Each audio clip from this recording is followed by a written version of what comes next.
Hello world, I'm Chris Pirillo and you're watching another live Q&A with you and me. I'm doing this live onto YouTube and I'm very happy to answer your questions every day. We do deep dives, me, sitting right here doing these things live. Thanks in large part to the support of my patrons, aka the Super Nomies. You're all my Nomies, thank you for paying attention.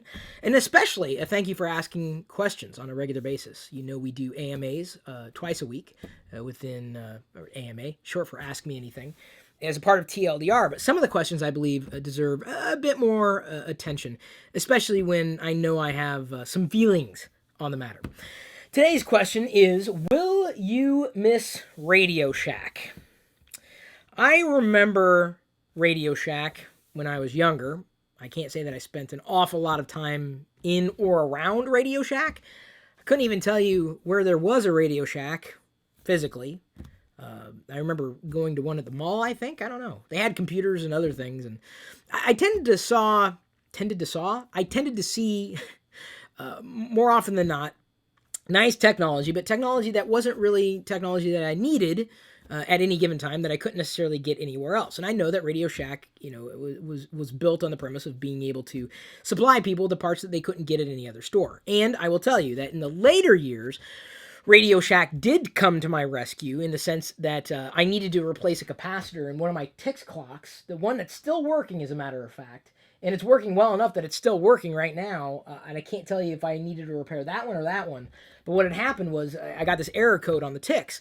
And I emailed at that time the person who, basically had created the Tix clock, who subsequently, as I've shared in the past, was murdered. The guy who created these things was just randomly murdered. This is what I was told, because he never got back to me on email, after a series of exchanges, me saying that I really liked what he did. He said, well, you need to replace the capacitor. Well, I've never done anything like replacing a capacitor before. I probably could have shopped for the capacitor online, but I decided to go down to a Radio Shack and search for the part. And they did have it. Trying to find that part was somewhat of a challenge. And I was telling him exactly what I was looking for in terms of, okay, I need this part. It needs to look like this. This is what I'm looking. Here's what it looks like. Here's exactly what it needs to look like when I get this new part, right?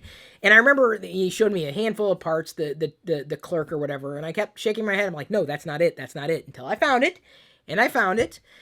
And then I can't remember what else happened, but I remember before leaving the store, the guy asked if I wanted a job. I do remember that, and I politely declined. And of course, the rest is kind of history. I made a career in replacing capacitors in broken Tix clocks. No, I didn't. That's really the only thing I've ever done anywhere near the realm of electronic handiwork with a soldering iron.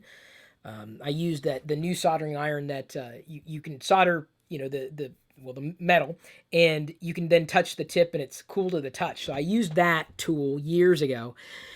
And honestly, just haven't felt the need to do anything like that ever since, even though technology has certainly evolved since the point where I needed to make that repair in that clock. And it worked. I'm still kind of happy that I did that. I'm proud of that.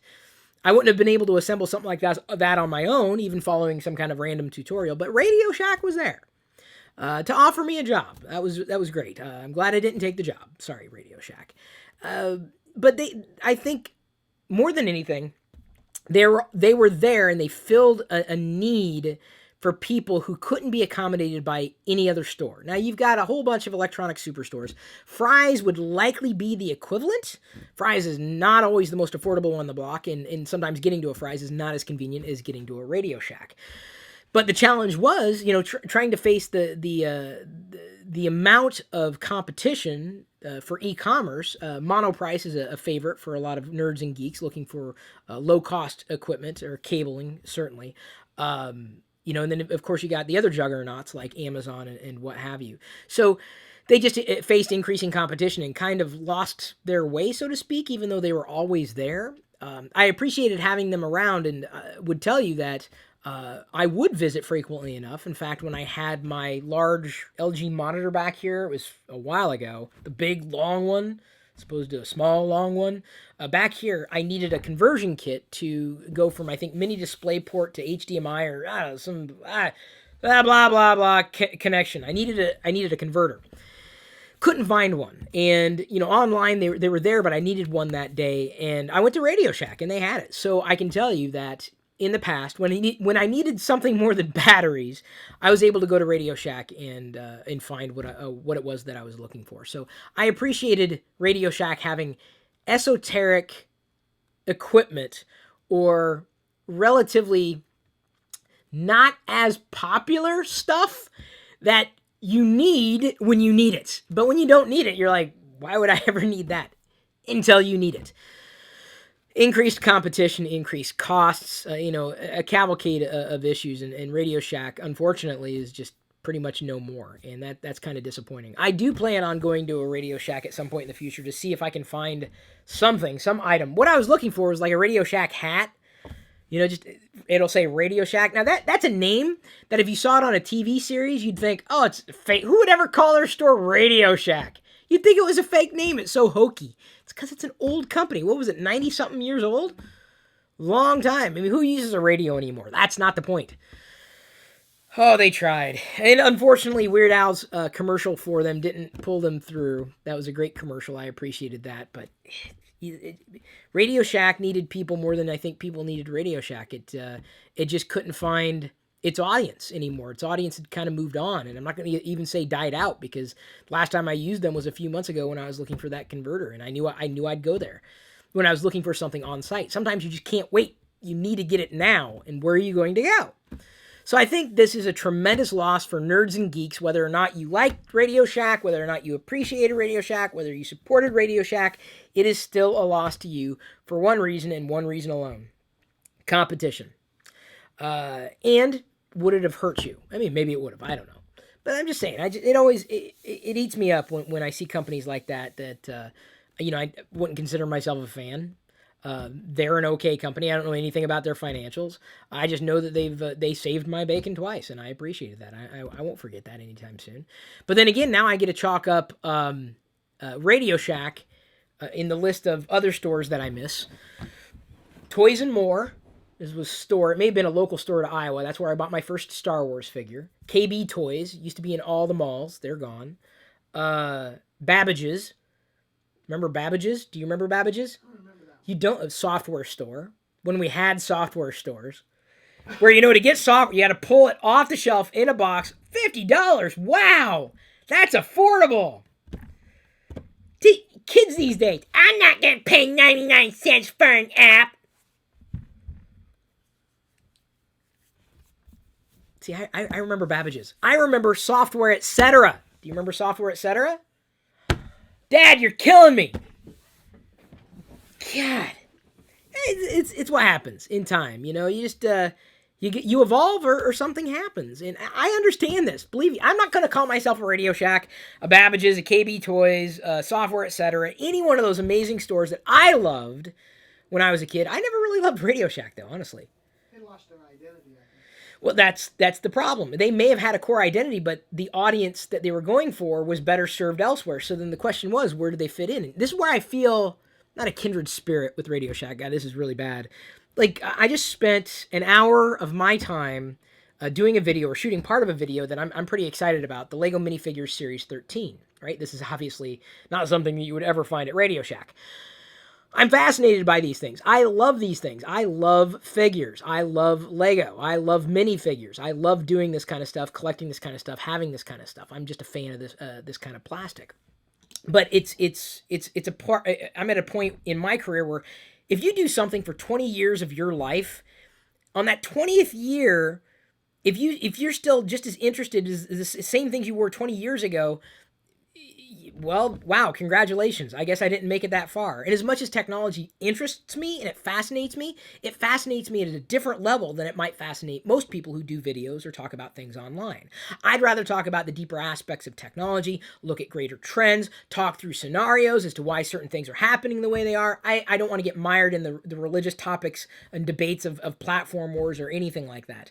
It doesn't interest me. I've never been much of a gadget guy. Remember, I liked Babbage's. I liked Software Etc.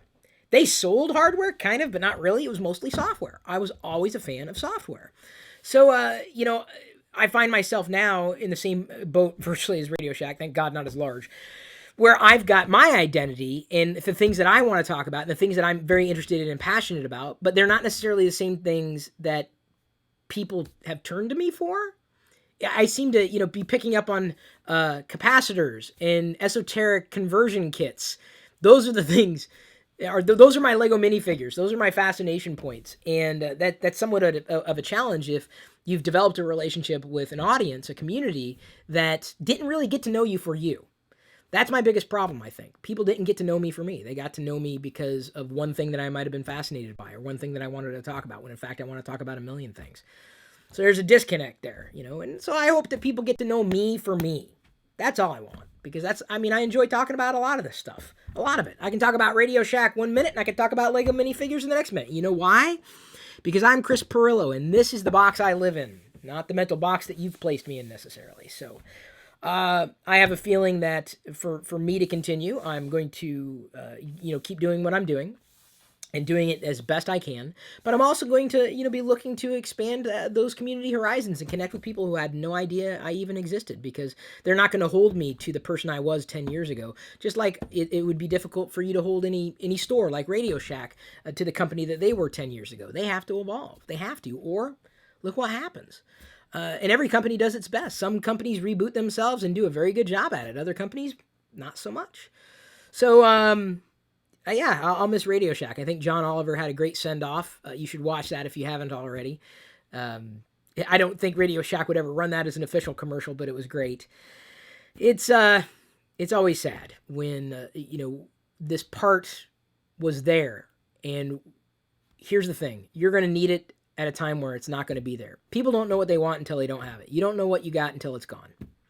And that's how I feel about RadioShack. So I am, before the store closes, if it hasn't already, head into a store and see if I can find some RadioShack branded something that I could identify with, that I would want to have around me. I don't think they sell vacuum tubes anymore. So I wonder if anybody still has TRS 80s. Trash 80s? Oh, yeah, that's a cult following there. Yeah. I don't think they sell them anymore. We never had a Tandy, though. We had, like, Never had that. No. PCs and clones. Well, no, we had a... We had a series of no-name stuff, and then the Commodore 64. That was fantastic. I don't know. Where did Santa Claus get the Commodore 64? Was that RadioShack? I knew someone that worked at a shop, Dave Kowalski, Oh, and he helped me get it. that's awesome. I have Dave to thank for that. Dave. So, thank you, everybody, for tuning in, for listening as long as you did. Thank you for continuing to ask questions. And if you're curious about my opinion, happy to share it. Here's the thing. What do you think I should get? The last thing I should get at RadioShack? Or what's the last thing you're going to get? Because I think you should. It's a part of history that's going to be gone. And we'll remember it as that the store name that you thought sounded so hokey. And you'll miss it. Trust me. You'll miss it. As much as you may love it or hate it or never need batteries. Or be sold batteries when you went to buy a router at one point, which also happened. Do you need batteries for that? No, it's a router. Thank you, everybody. I appreciate your time and attention, but at this point, I'm going to leave you to your own devices.